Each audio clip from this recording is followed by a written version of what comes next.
తెలంగాణలో మైనారిటీల ఆత్మగౌరవాన్ని బుల్డోజింగ్ కాంగ్రెస్ చేస్తుందని చెప్పి కేటీఆర్ ఆరోపణలో ఉన్న ఆంతర్యం ఏంటి సార్?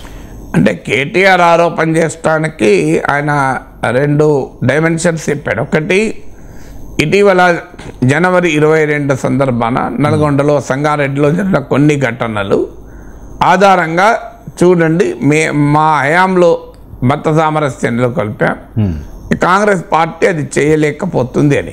దానికన్నా ముఖ్యంగా ఆయన చెప్పింది ఏంటంటే మంత్రివర్గంలో ముస్లిం లేడు, కారణం ఒక్క ఎమ్మెల్యే కూడా ముస్లిం లేడు అని చెప్తున్నారు. ఎమ్మెల్సీనిగా చేసి కూడా మంత్రిగా చేసి తర్వాత 6 నెలల లోపల ఎమ్మెల్సీ చేసే స్కోప్ ఉంటుంది. షబీర్ అలీని మంత్రి చేయకుండా మంత్రి హోదాలో అడ్వైజర్ ఇచ్చారు అన్నది బీఆర్ఎస్ ఆరోపణ. అంటే కాంగ్రెస్ పార్టీని అటాక్ చేస్తానికి ఒక బలమైన సామాజిక వర్గాన్ని కాంగ్రెస్కు దూరం కాకుండా చేయాలనే ఒక ఎత్తుగడలో భాగంగా కేటీఆర్ చేసిన విమర్శ. ఈ విమర్శలో ఉన్న వ్యూహం ఏంటి, అసలు ఈ విమర్శ చేసే అధికారం అది అవకాశం బీఆర్ఎస్కు ఉందా? ఈ రెండు డైమెన్షన్స్ వస్తాయి. వ్యూహం ఏంటి అంటే తెలంగాణలో మోర్ దెన్ 12% ముస్లిం పాపులేషన్ ఉంటుంది. అందులో హైదరాబాద్లో కేంద్రీకృతమై ఉంటుంది, మిగతా వాళ్ళు జిల్లాల్లో ఉంటారు. అనేక నియోజకవర్గాల్లో వీరి ప్రభావం ఉంటుంది.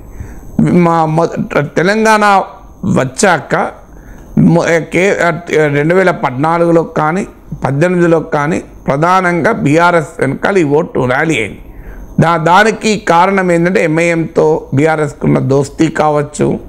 సో అలాగే కాంగ్రెస్ పార్టీ 10 ఏళ్ల పాలన తర్వాత ఎదుర్కొన్న యాంటీ ఇన్కంబెన్సీ కావచ్చు. సో బీజేపీని నిలువరించింది కనుక బీఆర్ఎస్ అనే అభిప్రాయం కావచ్చు. కేసీఆర్కున్న సెక్యులర్ ఇమేజ్, ముస్లింలకు రెసిడెన్షియల్ స్కూళ్ళు ఇలాంటి కొన్ని పెట్టడం కావచ్చు. Especially BRS anti Modi stand తీసుకున్న తర్వాత ముస్లిం ఓటు ఇంకా కన్సాలిడేట్ అవుతుందని బీఆర్ఎస్ భావించింది. కానీ ఇటీవల అసెంబ్లీ ఎన్నికల్లో మనం స్టడీ చేస్తే క్లియర్గా 1/3 ముస్లిం ఓటర్స్ కాంగ్రెస్కు కూడా షిఫ్ట్ అయ్యారని మీకు పోస్ట్ పోల్ స్టడీస్ చెప్తున్నాయి. అంటే బీఆర్ఎస్కు ముస్లిం ఓటు పైన గుత్తాధిపత్యం లేదు. ముఖ్యంగా హైదరాబాద్ ఆవల ముస్లిం ఓటర్ కాంగ్రెస్ కూడా భారీగా షిఫ్ట్ అయ్యారు. లోక్సభ ఎన్నికలు ఇది ఇంకా ఎక్కువ షిఫ్ట్ అయ్యే అవకాశం ఉంటుంది.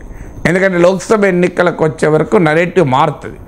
మోడీని ఓడించేది, బీజేపీని ఓడించేది కాంగ్రెసే అనే భావన వచ్చాక మైనారిటీ ఓటు మరింతగా కాంగ్రెస్ వైపు గ్రావిటేట్ మరలే అవకాశం ఉంటుంది. కర్ణాటకలో ఈ అనుభవం ఉంది. బీజేపీని ఓడించగలిగే బలమైన ఫోర్స్గా కాంగ్రెస్ ఉండడంతో జేడీఎస్ వెనకాలన్న ముస్లిం ఓటర్ కూడా కాంగ్రెస్ షిఫ్ట్ అయ్యాడు. అలాగే యూపీలో సమాజ్వాదీ పార్టీ ముస్లిం ఓటు పైన గ్రిప్ ఉన్నా కూడా ఇటీవల కొన్ని మున్సిపల్ ఎన్నికల్లో కాంగ్రెస్ పార్టీ కూడా ఓటేశారు. అందువల్ల రేపు లోక్సభ ఎన్నికల్లో మారిన నెరేటివ్లో కర్ణాటకలో జేడీఎస్ ఎలా ముస్లిం ఓట్ను అసెంబ్లీ ఎన్నికల్లో కోల్పోయిందో పార్లమెంట్ ఎన్నికల్లో మరింతగా బీఆర్ఎస్ కోల్పోయే అవకాశం ఉంది. అసెంబ్లీ ఎన్నికల్లోనే ముస్లిం ఓటు బీఆర్ఎస్ నుంచి కొంచెం గణనీయంగా కాంగ్రెస్ షిఫ్ట్ అయింది.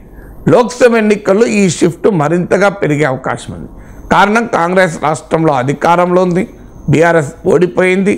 దేశంలో బీజేపీని ఎదిరించగలిగే సత్తా ఉన్న పార్టీ కాంగ్రెస్ కనుక.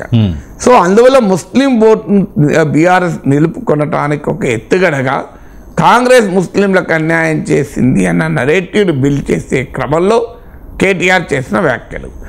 ముస్లింలకు మంత్రివర్గంలో స్థానం లేదు, నిజమే. మన మహిళలకు మొదటి బీఆర్ఎస్ మంత్రివర్గంలో స్థానం లేదు. మరి మహిళలకు బీఆర్ఎస్ అన్యాయం చేసిందని చెప్దామా? వాస్తవంగా ఇటీవల ఎన్నికల్లో కూడా ఉమెన్ ఓటర్స్ మేల్ ఓటర్స్తో పోలిస్తే రిలేటివ్లీ బీఆర్ఎస్కి ఎక్కువ మంది ఓటేశారు సంక్షేమ పథకాల ప్రభావం వల్ల. అంటే మరి 5 ఏళ్ళు మన మహిళా మంత్రే లేరు కదా, 5 ఏళ్ళు మహిళా మంత్రే లేరు కనుక మహిళలకు అన్యాయం చేసిన కంక్లూజన్ కద్దామా? ఇప్పుడు జనవరి 22 నాడు నల్గొండలో సంగారెడ్డిలో జరిగాయంటున్న ఘటనలు చాలా చిన్నవి.